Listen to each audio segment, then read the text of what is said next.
All right.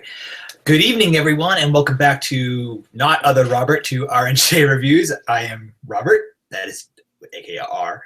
We got Joe, who is aka J, and we're discussing season 5, episode 18 of Once Upon a Time, Ruby Slippers, which also brought back Ruby and the Slippers. Hi, Joe. Boys, girls, all my Trumpaholics out there, welcome back to RandJReviews. And yes, I am the J, but don't call me J. Go to Comic Frontline, and you will see Jay there. Tell him Joe says hi. Shout out to Kat. But yes, another riveting week of Once Upon a Time. Yeah. Well, last week was static. We thought it was okay. I think a lot of people thought it was kind of boring. I think this one was a bit more riveting. I was a little bit. I don't remember it, so that shows how much it was last week. I believe you said you were happy that Rumple and Belle made up. Oh, it was Gaston. Okay. Yeah. Okay. Yeah. Anyway, this week, we saw a lot of characters this week. We did. Yeah. I'm going to get this out of the way first. I probably shouldn't. I should probably make this like a compliment sandwich, but I'm not. I'm just getting the nice out of the way first. I mean, the bad out of the way first. Family Guy nod, isn't that the compliment sandwich? It is, yes. So really the main problem I have, not only with this episode, but the past few, is, and we were talking about this earlier, the main storyline, ongoing storyline, like the main storyline is them thinking of a way to stop Hades. Yep. That's what this whole season's about, is Yep. them thinking of a plan. And then this whole spirit of the week thing is pretty much just in the meantime. Like, we can do this while we think of a way to stop Hades. Yeah, you're 100% correct. The tagline is Once Upon a Time, Season 5B, the plan to defeat Hades, not let's defeat Hades. And it's not even let's save Hook anymore. It's let's stop Hades. But they went down there half-cocked, so it makes sense they have no plan. But normally, we see them bounce back quite often from any other episodes. When something bad happens, they kind of bounce around. But here, they can't do it. They're having an issue bouncing back. But I also think because they're up against such a deity, that's supposed to be the problem. But then, like, Hook, way back in season 4, took care of Poseidon. It's like that was easy peasy. Yeah, and they've really grounded Hades to the point where he doesn't even seem like a god. He just seems like another guy with magic. Yeah. Who's also in love. Who's also in love? Yes. I see. A part of me still doesn't trust that. I don't know. I don't know what he gets out of it, but I don't know if I fully trust it. Oh, I don't trust him at all. I think he's a total liar. But I think I have something I want to say about that at the end of the review, because I'm very interested with Wicked Devil, whatever the hashtag is for their couple. Yeah. I don't know. Zelina Hades. Yeah. So let's do the flashback, since this was actually the episode with like very basic flashback that took up like almost none of the time, which I thought was kind of interesting. Yeah, it was very kind of under the radar. Yeah, it very much was super quick. It was like it served its purpose 100%. Absolutely. But it was just like 2 minutes. It's, I believe, because episodes are 10 minutes at a time before the commercial gaps. So it's like 2 minutes here, 2 minutes here, 2 minutes here, 1 minute there. I think that's really the most effective way to do it. I think this episode shows that Yes. Really, I think that's the most effective way. To have it divided up by gaps, like Yeah. that. Yeah. This episode, I liked it, but I have 2 issues with it, or maybe at least definitely one. Flashback. To summarize it, Mulan and Ruby have ended up in Oz after we saw them in the Bear King with Merida. So they're in Oz now, and Ruby's trying to find her pack. She's trying to find herself, and they meet Dorothy and Toto. And then who comes back to Oz? Zelina. And then Dorothy and Mulan want to put Zelina to sleep with poppies, and Red wants to do this too. So Red and Dorothy go out to find the poppies, leaving Mulan alone. I mean, you bring back Jamie Chung and you leave her?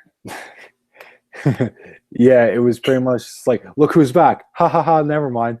I didn't like it. That's one of the things I didn't like. I don't know how you personally feel about Jamie Chung, but I think that she does Mulan pretty good. Oh, absolutely. Yeah, absolutely. When I was like, Mulan, who I think could do a very good character arc if they want to do that. That could be another arc. She's left to the sidelines. It kind of reminded me, and I'm just thinking of it, way back in season 4 when Emma and Hook went on a date and they just threw Elsa away, who was a pinnacle character. Yeah. And anyway, that's a rant. So yeah, they leave her. They go to find the flower. They get the flower, the poppy flower, and they meet the flying monkeys. Ruby becomes a wolf, and then the wolf they run off. And they make whatever potion to put to put Zelina to sleep. And then Dorothy goes to bed. And then Ruby tells Mulan she wants to have love. This is when the LBGT relationship for the season 5 came into effect. Right. I didn't want to stop you because you were kept doing flashbacks. I'm done with the flashback recap. Right. But in terms of Mulan, they are kind of treating her as if they told their story with her, and there's still so much more mileage to get out of her that they're really not capitalizing. They introduced her. She's a Disney princess. When you get a Disney princess, you generally get some viewership. It happened with Ariel. It's like you introduce her, and then you just forget her, and I don't like it. I think that she's very good at in her role, Jamie Chung, and I'm like, I want to see a bit more. I like her. I like her character. Yeah.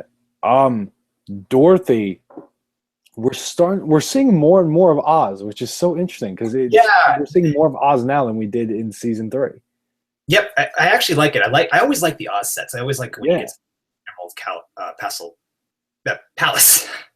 Yeah, even though they've done so much with Oz, I feel like there's still potential with Oz. We still haven't seen the Tin Man. We still haven't seen the Cowardly Lion. And we don't know where. I mean, we know we don't know where the witches are. I think Glinda's somewhere, but we don't know exactly where she is. Yeah, they could still do more with that, definitely. I like it when they do Oz. I liked the flashbacks were effective at showing us where the characters are and why Ruby cared so much. And like you said, they were shorter. They didn't overstay their welcome. Nope. No, it was decent. I liked it. I'm glad what it did, but my only problem with it is the Mulan thing. It was just too short for me. Yeah, that's not even like a this episode thing, because I really don't think, especially this season, we're not going to see her too much more in terms of a more prominent role whatsoever. There's still so much more mileage that they're not capitalizing with her. I think also the other thing about it, in season 3, way back, that's when Mulan said that she has feelings for a Sleeping Beauty or Aurora. And a lot of us had thought at some point in this season, Mulan would be in a relationship with someone. And they give it to Ruby and Dorothy. I'm like, you were focusing on Mulan, and you could have made her with Ruby, and then they go in a different direction. Yeah, but we saw Mulan kind of get her heart broken in the earlier season, and Mulan's a tough character. I mean, all these characters are tough in their own right, but Mulan's known for being really a tougher character. And I think it works not having her kind of have another relationship and just being by herself. I think it works for that character. I'm not saying that anything else would be weak. If she was in a relationship, it'd be weak. I think it just fits so well for her. Yeah, I can agree with that. I just felt bad for her. Yeah, no, absolutely. And I think that everyone still to a point wants to see her with Sleeping Beauty, you know? I think a lot of people do. I really think I don't even know what that's called, but I think a lot of people do want to see her with her. Yeah. So that's the flashback. It ends with Zelina putting Dorothy to sleep, and then we go into the present, and we have everyone's in the episode except for Robin Hood. That was the first thing I noticed. He's probably in his own little sleeping cars. And we find, I guess we'll say the end now. We find out that Zelena put Dorothy in a sleeping curse. Someone had already told me that Maleficent put the entire town in the sleeping curse, but I mean, like, actually, like, getting their finger pricked or something like that. Like, how many characters have had that happen to them? Yeah, in this episode alone. I mean, sleeping curse for you, sleeping curse for you, and every time Hades is on screen, I get a sleeping curse. Yeah, we'll talk about that in a second. Puts me to sleep. So every character's in this episode, minus Robin Hood. He's in the forest with his daughter, and the problem I had was when you have an ensemble cast and you try to shove them all in, like, some things don't need to be there. Like, for example, that scene with Rumpelstiltskin and Belle, and the many scenes of them, like, that could have been shoehorned in another episode, right. Just because I'm like, there's so much else that's going on here. And what I was focusing on was the Red Dorothy storyline, along with Zelena's storyline. That's what I want to see. And then also, just to give her the shout out, Victoria Smurfett is back for 3 seconds. Yeah. So it's just great 3 seconds. Great 3 seconds, yes. She's always fun to see. But it's just like you have all these characters and you just kind of shoehorn them off. I mean, even Emma, Hook, and Henry. Granted, Henry is not my favorite, and I know he's not yours, but our 2 main characters, Henry and Emma and Hook, I mean, barely in the episode. Yeah, I mean, that doesn't matter as much, though, because the focus wasn't on them. Yeah, I know. But my point being is the whole part of the season, and we're calling it Hades, the plan to stop Hades. The original purpose was save Hook. Well, that's really the main point, and that's what I was getting at before. It's like they saved Hook, whatever, 2nd episode, 3rd episode, and now they just are twiddling their thumbs until the end when they have to stop Hades. Yep. It's kind of a lazy way to do storytelling. And then you got the whole plan to stop Hades, and we haven't gone to it yet. I guess I'll wait till we get to the scene. But Hades just really he's just kind of playing around, and it's not even playing around in a good, like, oh, we're a villain. It's just kind of like, okay, we get it at this point. I want him to emulate James Woods. He's not. He's doing that wooden thing. Like I said, every time he's on screen, he puts me in a sleeping curse that's only broken by when his scene ending. Yeah, and the next scene coming. It's the same performance every single time. Yes, it is, Joe. Always. Yeah, you forgot the pause before the second to last word. Okay, I want to talk Wicked Witch and Evil Queen for a minute. Okay. That was the beginning scene with, that was an interesting scene with the 2 of them talking. Actually, let's track back a little bit more. Zelena and Hades. She doesn't want anything to do with them right now, as far as we can tell. I like that. I like that she's really trying to change, be the new Regina, as we've discussed before. And then I really liked her interactions with Regina in this episode. Yeah, she has such a conflict right now. And I think she, right now, is probably one of, if not the most interesting character, because it's basically which way is she going to go, and you really see her conflict. And at this point, especially since the baby, you're really feeling for her, and you're starting to feel for her, and you, in a way, want her to win.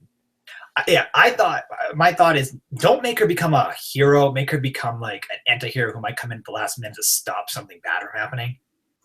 You know, play her up. Like, keep the wicked sass stuff that she has going on. But I think she's the character I'm the most focused on right now, which is why I hated when they killed her off in the end of season 3, because I thought she had a lot to offer. And I think also Rebecca is just very good at acting, so that also is very good. Yeah, and I think she's just like getting more and more into the role. Even at this point, it's just really just taking it to the next level. And I think she's becoming one of the strongest. Like I said, interesting wise, the character is there, but I think just in terms of performance, I think it's becoming one of the strongest in the show. Right. Characters such as Rumpel and Regina that steal the show every time they're on. Yeah. So she's in conflict with herself. She doesn't thinks she should join Hades. She actually feels bad about what she did to Dorothy. And she, the curse was Dorothy is in a sleeping curse and can't wake up unless you have true love. And the Ruby loving Dorothy doesn't come out to the end of the episode. And so she thinks that the curse can't be broken. And she actually seems to be a little upset about that it can't be done. So our heroes have two other storylines. They decide to find Auntie M, who they hope that they can wake her up by putting a kiss into a bottle. And then they want to, Emma wants to get her parents home. That's the other two storylines going on. What that showed is that when someone actually blows a kiss, it's actually, they're blowing a kiss actually. Because that's essentially what that was. They're kissing into a bottle and that would work. So when they said they were going to get Auntie M, I figured they were going to give her the slippers, not make her kiss air into a bottle. Well, she's dead. She can't leave.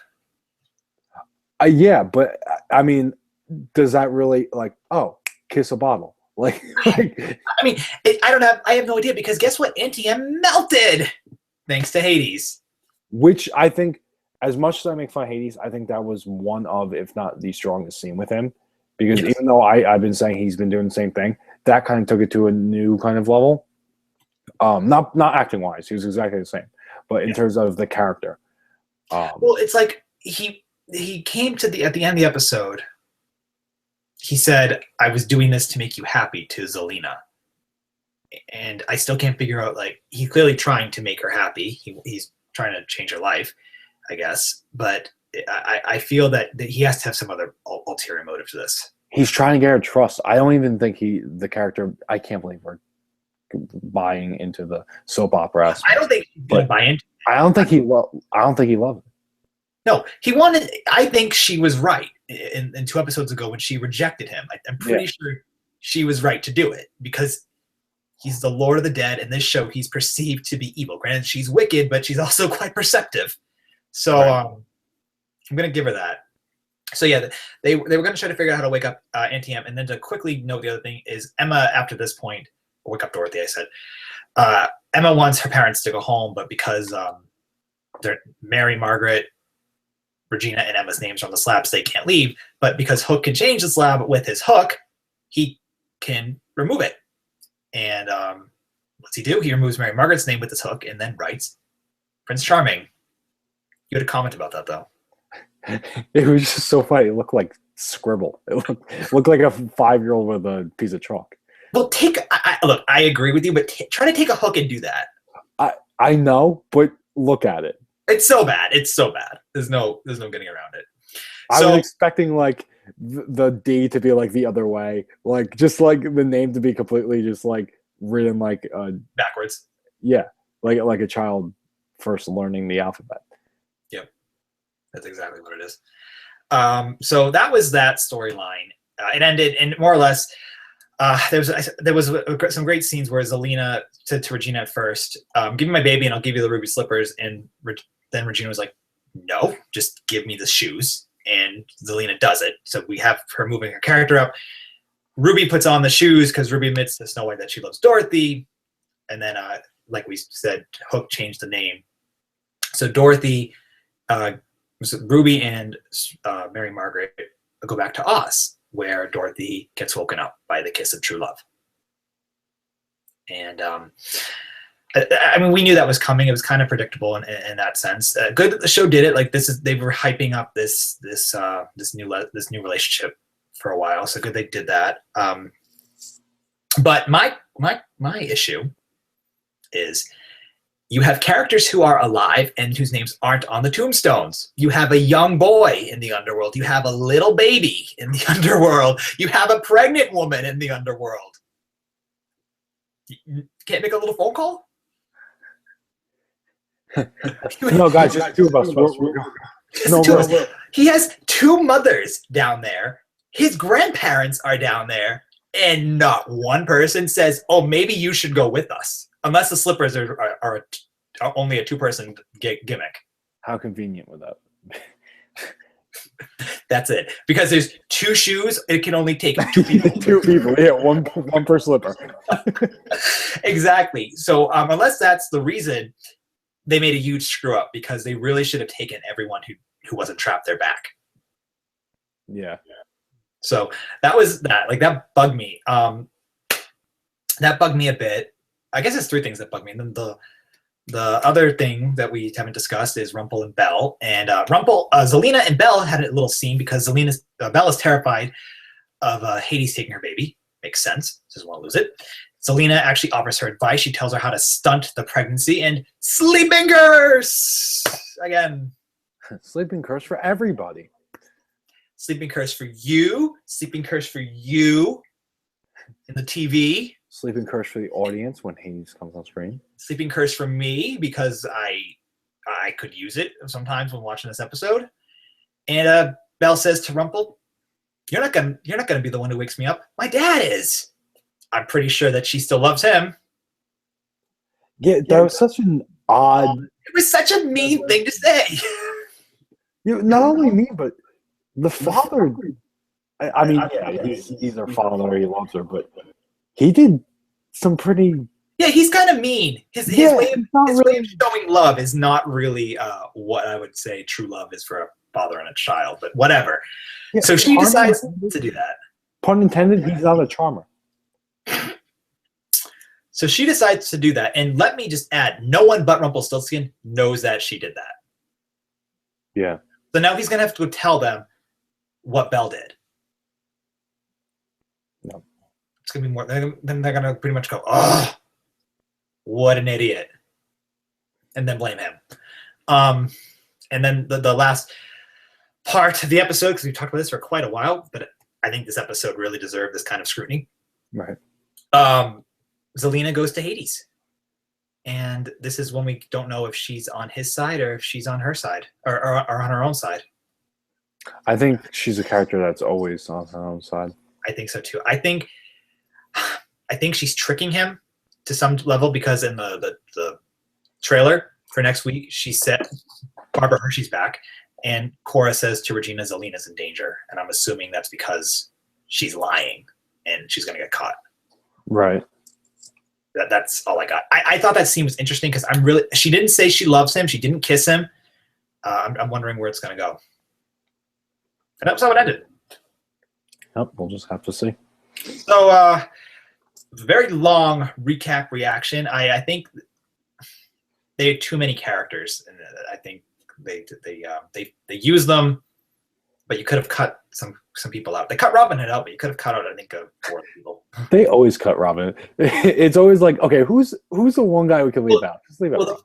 It's who to leave out between Robin and Zelina. That's when they went to the underworld, she was gone, and then when she came to the underworld, he went into the forest. No. So, good episode over. I mean, it's decent. No rating. It's just it works. It might be more memorable than last week. I have one question since we were just talking about Robin Hood. Yeah. His ex-wife, girlfriend, lover, Marion. Is she what happened? She's dead, right? Zelina melted her body, as far as I remember. I'm sorry, you said melted? Yeah, she zapped it, and then her body disappeared. So then she's probably in the underworld. Maybe she has some unfinished business with Robin. It would make sense. Like, out of anyone, that would make so much sense. So they're probably nothing. And if she's down there, she sees Robin Hood with Regina, because like that little development where Regina was accepted by Marion was a lie, because that was Zelina. She's gonna be evil queen, run. Yep. So that's a good point. I don't think she's coming back though.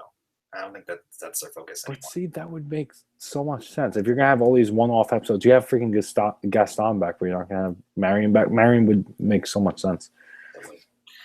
Okay, let's read some people's reviews. You have 3. I got 2. You have 2 from Facebook and 1 from Twitter, and I got 2 from Facebook. All right.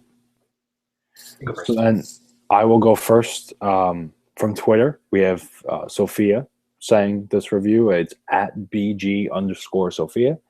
Said it was an entertaining episode, although the Ruby Slipper storyline was predictable. But I'm getting tired of not seeing any progress in the fight against Hades, so pretty much what we're saying. Yep. In every episode, the cast is like, we need to defeat Hades ASAP, but they don't actually do anything. It's annoying. Zelina rocked once again, though. Yeah, that's exactly at this Exactly point. what we're saying. Yeah.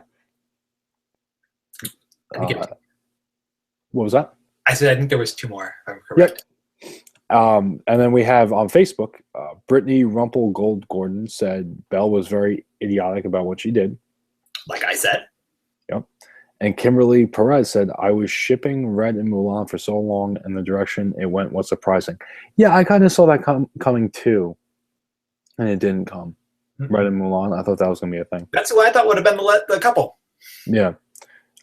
Don't really ship Dorothy and Red since it all happened so quickly, but I'm happy that she was able to find someone anyway. I really enjoyed the episode.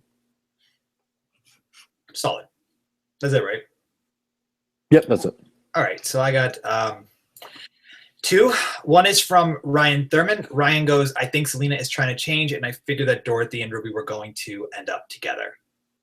Pretty good recap, and thank you, Ryan, for sending me your thoughts on the episode. I think Zelina is definitely trying to change too. Then from Mark Pellegro, Mark sent a great little recap or a great little review. He goes, I don't know what to say really, laugh out loud, other than Cora next week. Thank you, Mark. Thank you, Mark.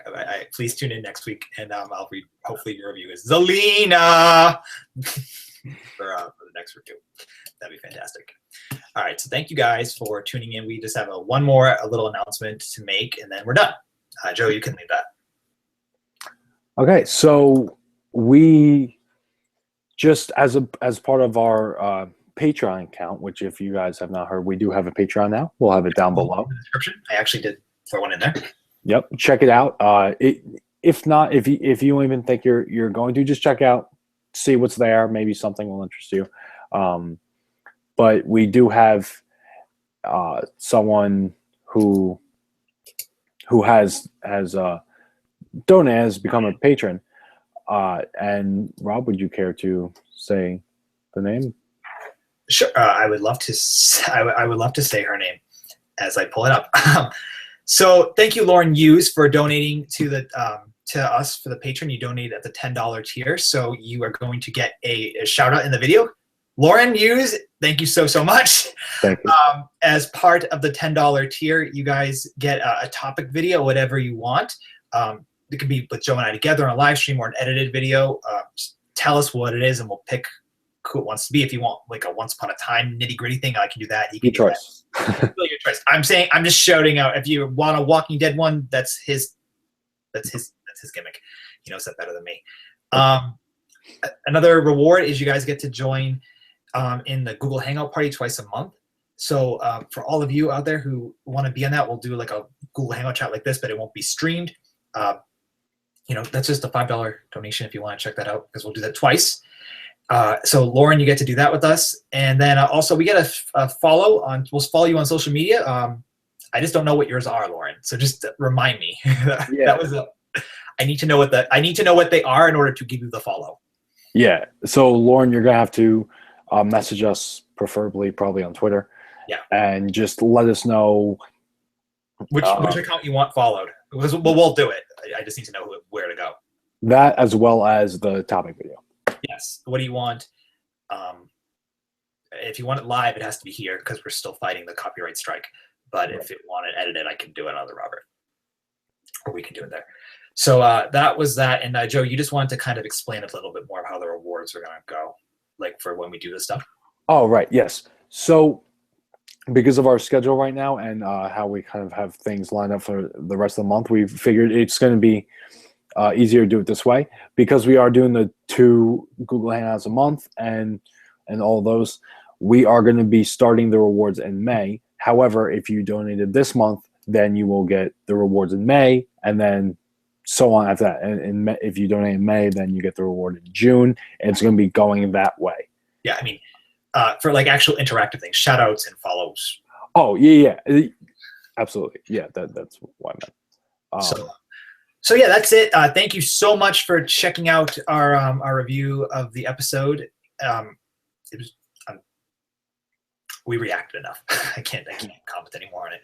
So thank you so much. Remember to subscribe to this channel and other Robert, because they're both simultaneously being used. We appreciate your tuning in. Thank you so much to Sophia, Mark, Ryan, Kimberly.